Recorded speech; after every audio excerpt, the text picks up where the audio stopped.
अस्सलाम वालेकुम दोस्तों, मेरा नाम है बिलाल शकूर और आप देख रहे हैं मेरा चैनल इन्फॉर्मेटिव। आप जानते हैं कि हम इंसान बाकी सारों से अलग हैं। हमारी बॉडी बड़ी ऊंचाइयों से गिरना, एक्सट्रीम टेम्परेचर और बिना खुराक के हत्ता के हफ्तों गुजार सकती है, लेकिन कुछ सर्वाइवल स्टोरीज तकरीबन हमारे खून को ठंडा कर देती हैं। और ऐसी ही एक कहानी एडा ब्लैकजैक की है, एक औरत जिसने तकरीबन 2 साल आर्कटिक के एक जजीरे पर गुजारे, इस आजमाइश के लिए बिना कोई तैयारी किए और ज्यादातर अपने बल पर। 1921 में 23 साल की एडा ब्लैकजैक ने खुद को एक आर्कटिक आइलैंड पर पाया, तहजीब से बहुत दूर 4 आदमियों और एक बिल्ली विक के साथ, हर तरह से एक गैर मुतवक्के मंजर। तो एडा ने इस सूरत हाल में क्या किया? जिंदगी ने छोटी सी नाजुक औरत पर कोई अच्छा सलूक नहीं किया। एक नेटिव अमेरिकन जो 1898 में अलास्का में पैदा हुई, उसे कुछ इंग्लिश बोलना आती थी और उसे खाना पकाना, सीना और सफाई करना भी आता था, जो उस वक्त में खवातीन की अहम जिम्मेदारियां हुआ करती थीं। और किसी ने भी एडा को शिकार करना और जंगल में सरवाइव करना नहीं सिखाया, स्किल्स जो उसे मालूम होती अगर वो अपने कबीले में रहती। एडा 16 साल की थी जब उसकी शादी जैक ब्लैकजैक से हुई, जो मुकामी कुत्ते पालता था। बदकिस्मती से उस शादी ने गरीब लड़की को मायूसी के बजाय कुछ नहीं दिया। उन दोनों ने अपने 3 में से 2 बच्चे खो दिए और इसके अलावा एडा का शौहर जालिम और जारह आदमी बन गया। बिल आखिर 1921 में उसने अपनी बीवी और 5 साल बच्चे को अकेला छोड़ दिया। उस औरत को अपने नोम वाले घर जाने के लिए 64 किलोमीटर तक चल कर जाना था, ज्यादातर रास्ते में अपने थके हुए बच्चे को उठाकर। लेकिन जब वो अपनी मंजिल तक पहुंचे तो पता चला कि उसकी जिंदगी में और भी बहुत सी मुश्किलात हैं। एडा का बेटा बेनेट बीमार हो गया, उसे ट्यूबरक्लोसिस हो गया था, लेकिन उसके पास इसके इलाज के लिए पैसे नहीं थे। उसे मजबूरन अपने बेटे को एक यतीम खाने में छोड़ना पड़ा और नौकरी की तलाश में निकल पड़ी ताकि कुछ कमाकर अपने बेटे को वापस ले आए। ये वो वक्त था जब किस्मत ने उसकी तरफ मुस्कुराया, जो उस वक्त उसने सोचा। एडा ने व्रैंगल आइलैंड की जानिब एक एक्सपेडिशन के बारे में सुना। ये एक आर्कटिक एक्सप्लोरर विलियम मूर स्टेफेंसन ने ऑर्गेनाइज की थी और उन्हें ऐसे इंसान की तलाश थी जो खाना बना सके, कैंप की देखभाल कर सके और उसे इंग्लिश भी आती हो। एडा उस काम के लिए बिल्कुल दुरुस्त लग रही थी, लेकिन जब वो उस पेशकश पर राजी हुई तो उसे ये मालूम नहीं था कि बज़ाहिर अच्छी तरह से ऑर्गेनाइज की हुई मुहिम के पीछे क्या खड़ा होगा। व्रैंगल आइलैंड अलास्का के किनारे से तकरीबन 402 किलोमीटर दूर है और साइबेरिया के शुमाल से तकरीबन 161 किलोमीटर दूर है। तकरीबन सारा साल इस आइलैंड के गिर्द मौजूद समंदर जमा रहता है और जहाज का रास्ता नामुमकिन के बराबर है। गहरी धुंध आइलैंड के किनारे को कवर करती है, जिससे रास्ता ढूंढना बहुत मुश्किल हो जाता है। यही वजह है कि विलियम आर स्टेफेंसन, जो एक कैनेडियन था,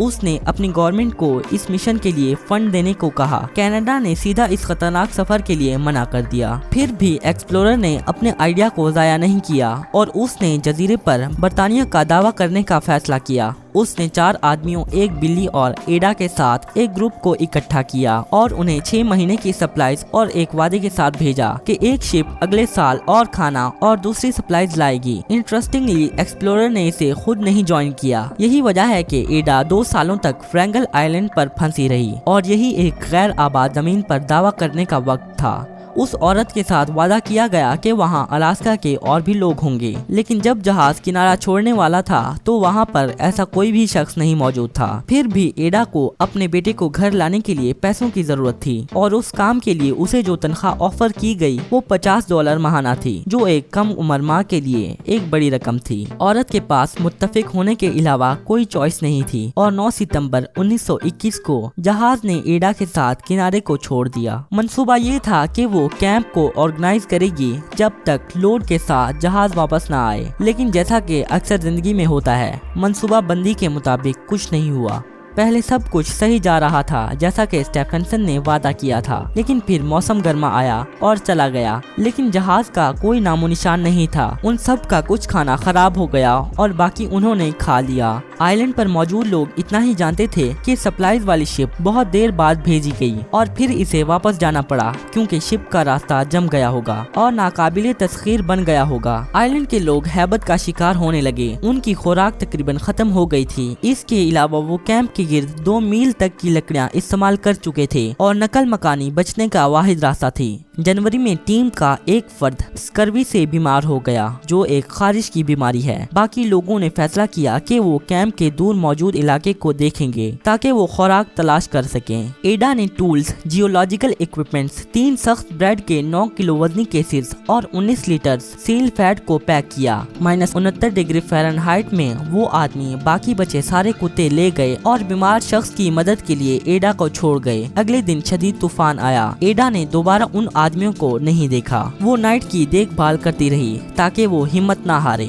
उसने कैंप को मेंटेन किया, ट्रैप्स को देखा और वो बहुत डरी हुई थी कि जब वो बाहर होगी तो एक पोलर बेयर उस पर हमला कर देगा। बदकिस्मती से उसके आखिरी साथी की हालत बुरी और बुरी होती गई और जून 1922 को वो मर गया और एडा जमे हुए वीरान आइलैंड पर अकेली बच गई थी। लेकिन एडा जानती थी कि उसे अपने बेटे के पास वापस लौटने के लिए सरवाइव करना होगा। उस औरत ने नाइट के राइफल के साथ सील्स का शिकार सीखा। उसने शिकार किया, ट्रैप्स देखे और हत्ता के लकड़ियों और कैनवस से एक कश्ती भी बनाई। वो एक स्टोरेज टेंट में रहती थी, एक कबर्ड के साथ जो एंट्रेंस पर बॉक्सेस से बनी थी। यहीं पर वो अपना गोला बारूद और दूरबीन रखती थी। इसके अलावा उसने अपने बिस्तर पर एक गन रैक बनाया। इस तरह कोई भी रेंज उसे अचानक नहीं पकड़ पाएगा। एडा के पास वक्त था और इंटरेस्ट भी, ताकि वो फोटोग्राफी इक्विपमेंट्स को तजर्बा कर सके जिसे मुहिम पर लाया गया था। उसने कैंप के बाहर अपनी मुख्तलिफ तस्वीर खींची। जब 20 अगस्त 1923 को रेस्क्यू वाले आखिरकार पहुँचे तो क्रू के एक शख्स डोनाल्डसन ने देखा कि औरत जो उन्हें मिली उसने इस माहौल को मास्टर कर लिया था। वो हैरान थे कि एक औरत अकेले अच्छी तरह रह रही थी। कुछ क्रू मेंबर्स ने कहा कि एडा अगले 1 साल तक भी इस जजीरे पर रह सकती थी अगर रेस्क्यू करने वाले ना पहुंचते।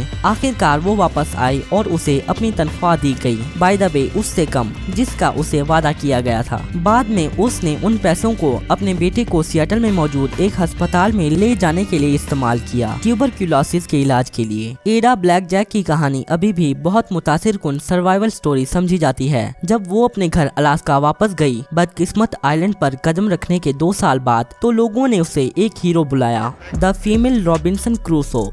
सबसे हैरानकुन हकीकत ये है कि मुहिम का मकसद रंगल आइलैंड की मलकियत लेना था, लेकिन वो पहले ही से रूसियों का था जिन्होंने इस पर 1916 में लीगली कब्जा किया था।